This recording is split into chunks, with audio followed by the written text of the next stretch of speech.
Hello everybody, my name is Adrian for Wapcar.my. Hello, I'm Hans. I don't usually do this. Today I'll be assisting Adrian. And if you have a budget of between 100 to 120,000 ringgit, you'll most definitely be looking at the Proton X70. It's a big, spacious, high-tech car with lots of features and value for money proposition. And it was recently updated as a CKD model which adds even better value for consumers. So you get more car for the same price as this. But there's one problem with the Proton X70. If you're like me, you live in an old condominium, tight parking spaces, and you work in a place where your work parking is even tighter, maybe you need something smaller. Which brings us to this new breed of cars, compact SUVs. It's much smaller in size, it's less intimidating to drive, with the same tall driving position that everybody wants from an SUV. And you get the same kind of agility as a compact hatchback or even a sedan. Which is why in today's video, we're going to show you why the Honda HR-V is uncontested in the segment and how is it better than the Proton X70.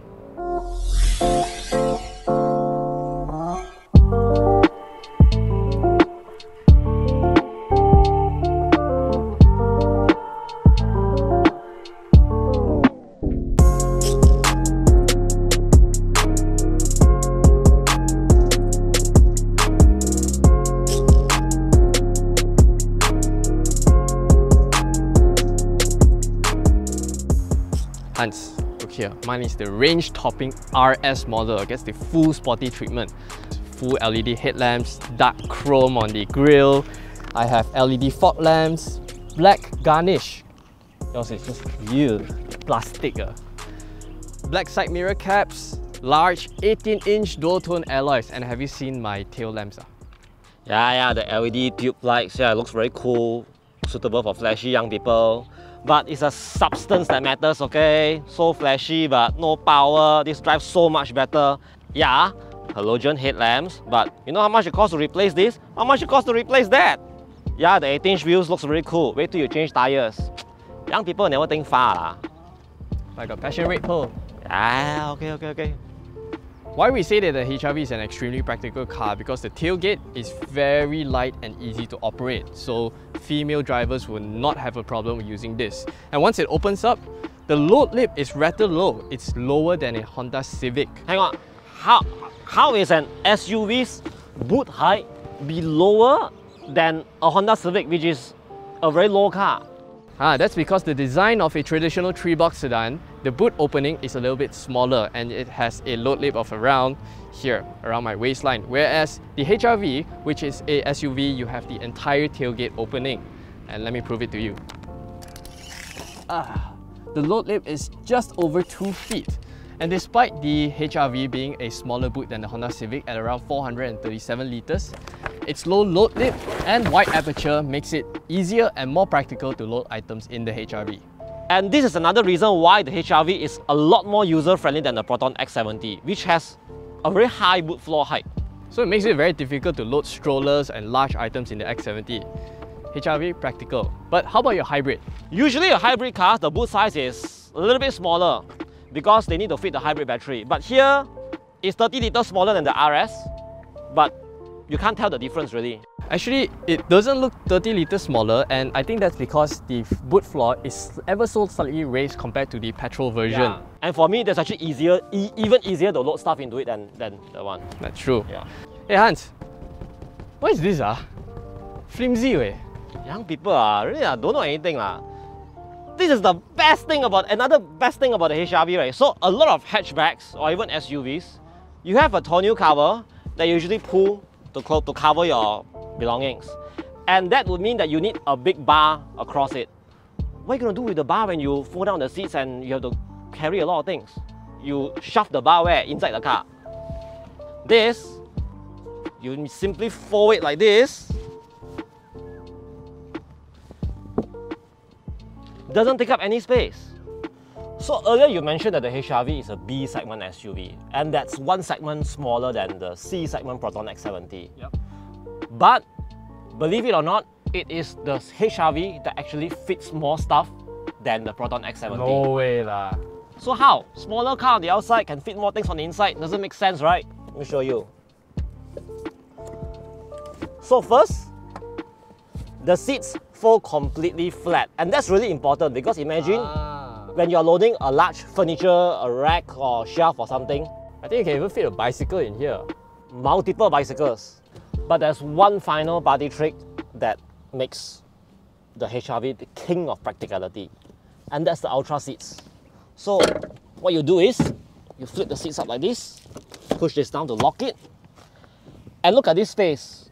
Imagine what you can do with this. You can move your house with this. There are very, very few items in your house that are too big to be fit inside here.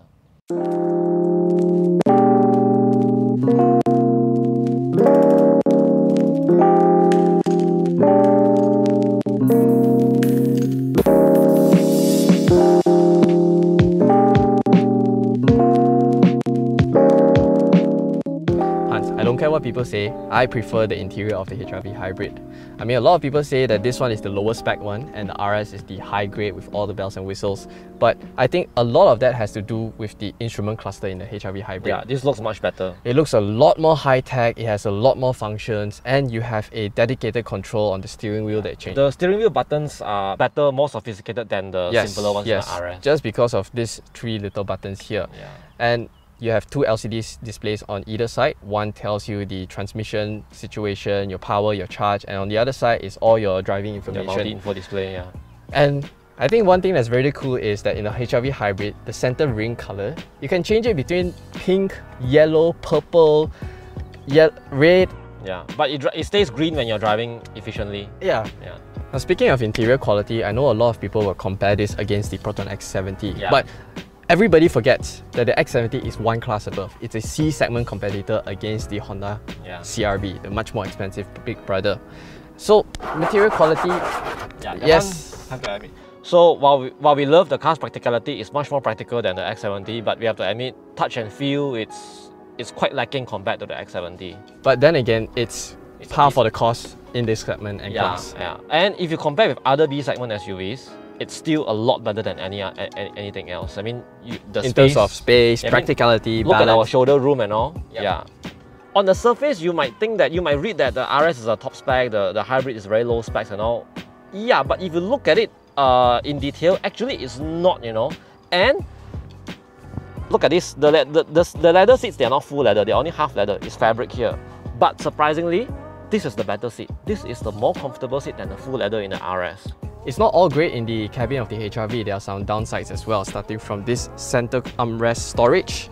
It's very shallow and rather tiny. There's two compartments and you try putting your phone in? Yeah, so we tried this earlier and don't go so, don't break my phone. You can just barely close your foot, the center armrest. But I can live with this actually. There's enough storage spaces around the cabin. What I cannot tahan most is the infotainment. Now, the previous pre-facelift HR-V, you had a pretty decent unit. It looks very factory fitted. This looks like an aftermarket accessory. Yes, I have to agree. The user interface is very lacking, it's very poor, and the screen size in here in the hybrid version is 6.8 inch and 7 inch in the other RS, but both of them, they have equally poor resolution and functionality. And you can't even tell time from here. It doesn't show the time and you have to peer here to see what's the time like. No Apple CarPlay, no Android Auto as well. The Proton X70 also doesn't have either of those, so I can give it a pass. But come on, it's 2020, Android Auto and Apple CarPlay is a must. Correct. But what bothers me a little bit less is if you go into the language setting, what's this Bahasa Malay? Yeah, Bahasa Malay. Grammar aside, it reads Arabic, French, Spanish, and Thai, but it doesn't read Chinese. Here we go again. So, if you are a Gina fella like him and you listen to a lot of Jay Chow on Spotify and all, it's just going to appear as gibberish on the screen. It reads French and Spanish, but it doesn't read Chinese. What's up with that? Yeah. But for me, the bigger problem is that this car has only 4 speakers throughout all variants. So previously, the pre-facelift model had 6 speakers, now down to 4. And the sound quality is horrendous in here. Yeah. And I tell you this, it has poorer sound quality than the Saga. Yes. The Proton Saga had also 4 speakers, but it had a very good sound processor and it makes a difference. Correct. I think this, no matter how you adjust the EQ, it's just still bad. It's just bad. Yeah. What's interesting is that Honda has very kindly left 2 dummy holes in the dashboard for your tweeters. Did you notice that? Did you notice that? So you can, you know, probably plug an aftermarket wire. But no, don't do that. Don't do that, please. yeah, it avoids a warranty and all that. But yeah, besides the poor infotainment, I think this is a pretty solid interior. Yeah. The infotainment is just the big bummer for me. But otherwise, I really love this car. Onto the back seat of the HR-V, I think this is the most spacious car in the segment. I have decent amount of leg room. Room in the footwell is also pretty decent because it's quite a flat floor. Yeah, headroom, headroom shoulder room, and you get nice leather wrap materials at the door panels and armrest. So it's pretty okay. What's more important is it gets a two-step reclining function for the rear bench. Yeah, and the whole country goes crazy about Proton X70 because it has reclining rear seats. Well, yeah, Honda has it all along. And Honda doesn't shout about it. Amenities in here is pretty poor. It lacks rear air vents and there are no USB charging ports in the entire cabin. But I think what bothers me a little bit more is the lack of a center armrest back here. I mean, it's a very comfortable car. Which is a shame because there's quite a lot of shoulder room. Very comfortable. Having a center armrest would be nice.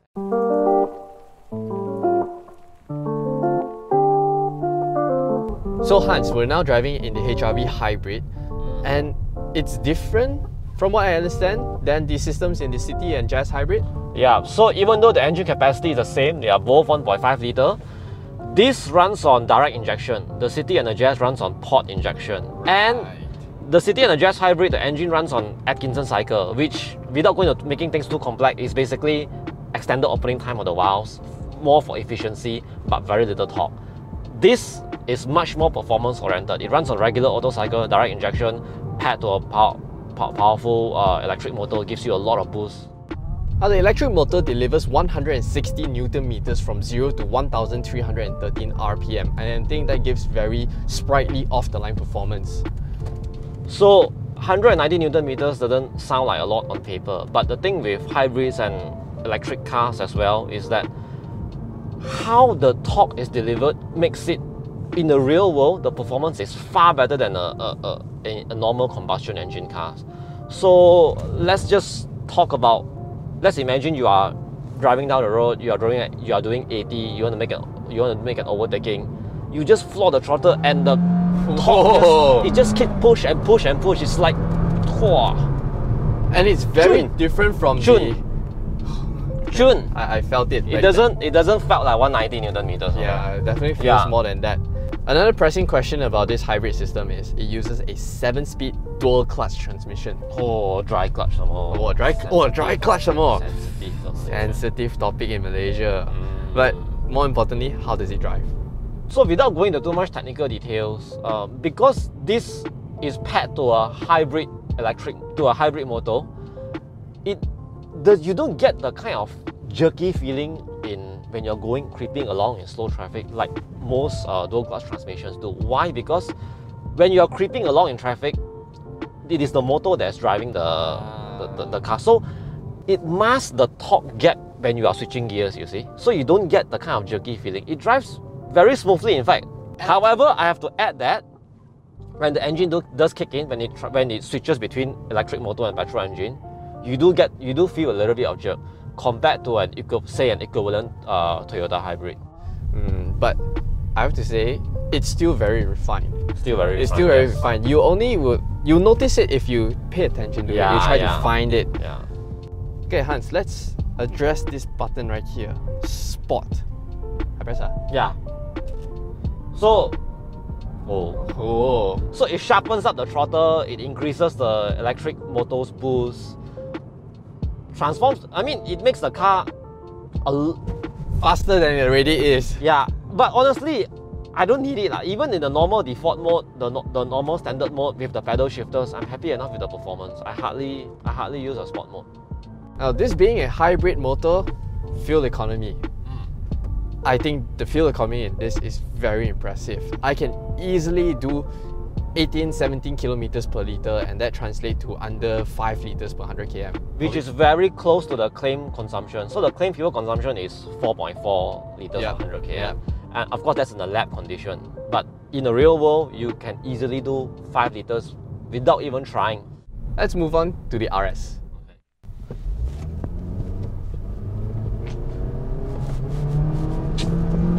Hey, what are you doing lah? It's trying to catch up with the hybrid in front. like a being kid like that, are you? The car cannot lah, told you this car is slow lor. Okay lah, despite the RS exterior and badging the 1.8 litre naturally aspirated 4-cylinder petrol engine, SOHC, SOHC, and CVT gearbox is really nowhere near as fast as the hybrid. It looks fast on the outside, but it's not. Yeah, it's really not as fast as the hybrid. As the auntie-looking hybrid. It makes 142 horsepower and 172 Newton meters of torque, which is the same as you get in the 1.8 Civic. So in the application of the RS, I have to admit, it's smooth driving, it's rather fuel efficient. I mean, as a pure petrol version, I'm averaging around below 7 to 8 liters per 100 km. You can get about 7 when I drove it, about 7. 7 to 8. And I think as a pure petrol engine, that's not bad. Yeah. That's really it's not round bad. about what you expect from a B segment car. One thing that the RS is definitely better than the rest of the HRV range, hybrid included, is the steering. This one has the variable gear ratio, VGR as Honda calls it. So how it works that it tightens up at low speeds, so it makes it sharper to turn, easier to turn. You don't need to turn so much. Yeah, lesser when effort. you're parking, for example. Correct. Yeah. And at high speed, it slows down the steering response, giving you a more planted ride. Because at high speeds, you don't want to be doing this as much. Right. So right. So it's less twitchy. Yeah, you don't want the car to be speeds. so twitchy. So driving experience, I think this transforms the car, and coupled with the 18-inch wheels, on the highway, this is definitely more planted than the hybrid, for example. Hondas are not known for their quiet ride, but the HRV is surprisingly not what you expect. It's surprisingly very, very quiet. Compared to the City and Jazz, for example, those two are absolutely horrible in NVH.